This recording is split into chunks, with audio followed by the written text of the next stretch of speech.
عليكم ورحمة الله وبركاته.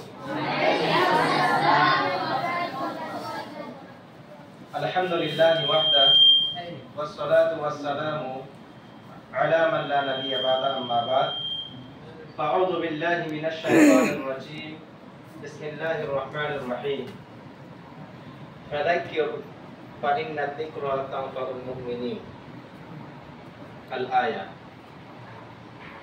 প্রশংসা কেবলমাত্র মহান আল্লাহ রাব্বুল আলামিনের নিমিত্তে।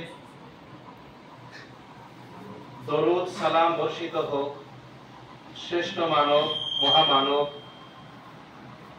মুহাম্মদুর রাসূলুল্লাহ সাল্লাল্লাহু আলাইহি ওয়াসাল্লাম। আল্লাহুম্মা সাল্লি আলাইহি আল্লাহুম্মা বারিক আলাইহি। প্রিয় ছাত্র সকল, আমরা সকলেই অবগত আছি আজ বৃহস্পতিবার গত হয়ে গিয়েছে এবং শুক্রবারের রাত এসে উপস্থিত হয়েছে। আমাদের হাতে শুক্রবার এবং শনিবার রয়েছে, তারপরেই রয়েছে আমাদের সেই কাঙ্ক্ষিত দিন, যেই দিনের জন্য আমরা অপেক্ষিত।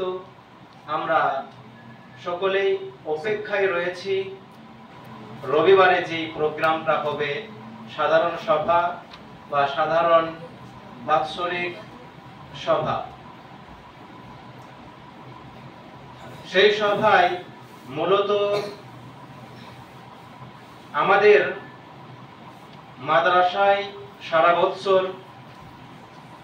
কিভাবে পড়াশোনা হয়েছে,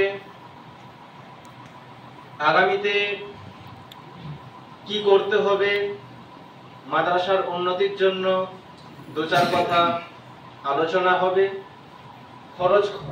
খরচপাতি যত হয়েছে সেগুলোর ব্যাপারে আলোচনা হবে। বিভিন্ন গ্রাম থেকে বহু মেহমানরা আসবে, তাদেরকে সে সমস্ত কথা শোনানো হবে।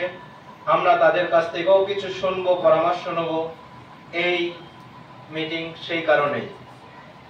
কিন্তু মনে রাখবে, তাদের আশা, তাদের এখানে গমন করা, বিশেষ করে আমাদের সকল ছাত্র এবং শিক্ষকদেরকে দেখার জন্য, তাদের আদব আখলাক চরিত্রর দিকে লক্ষ্য রাখবে তারা, এবং তাদের পঠন পাঠনের বিষয় নিয়ে তারা হয়তো কিছু জানতে চাইবে। বিশেষ করে আমরা সেই দিনে কিভাবে চলাফেরা করছি, আমাদের পোশাক আশাক, আমাদের শরীরের মাথার চুল বা ইত্যাদি, আমাদের কাপড় পরিষ্কার অপরিষ্কারের বিষয়, এবং আমরা কাদেরকে সালাম করছি কাদেরকে সালাম করছি না। আমরা সেদিন যেখানে বসে থাকবো দু চারজন, সেখানে আমরা গল্প গুজব করছি না সেদিনের সভাকে সাফল্যমণ্ডিত করার জন্য প্রস্তুতি নিচ্ছি, ইত্যাদি দিকগুলো রয়েছে। সমস্ত দিকগুলো কিন্তু বাহিরের মানুষেরা, মেহমানরা লক্ষ্য করবে, আর সেইগুলোকেই ঠিকঠাক করে আমাদেরকে তাদের কাছে প্রকাশ করার জন্য আজকের এই সভা বিশেষ করে আয়োজিত। আর তোমাদেরকে আজকের বসার মূল উদ্দেশ্য হচ্ছে সেটাই। আর একটা,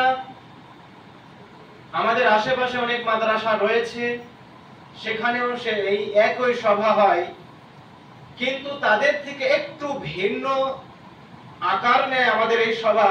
সেটি হচ্ছে, আমাদের জন্য অন্য জায়গায় যেমন বহিরাগত অনেক বক্তাদেরকে নিয়ে আসা হয় ভাড়া করে, টাকা দিয়ে, কিন্তু আমাদের কোনো বক্তা নেই। আমাদের দুজন অতিথি আছেন এবং একজন সঞ্চালক আছে। আমাদের বিশেষ করে কোনো বক্তা নেই, কিন্তু বক্তব্য চলবে, বক্তব্য হবে। কিন্তু বক্তব্য কারা দিবে?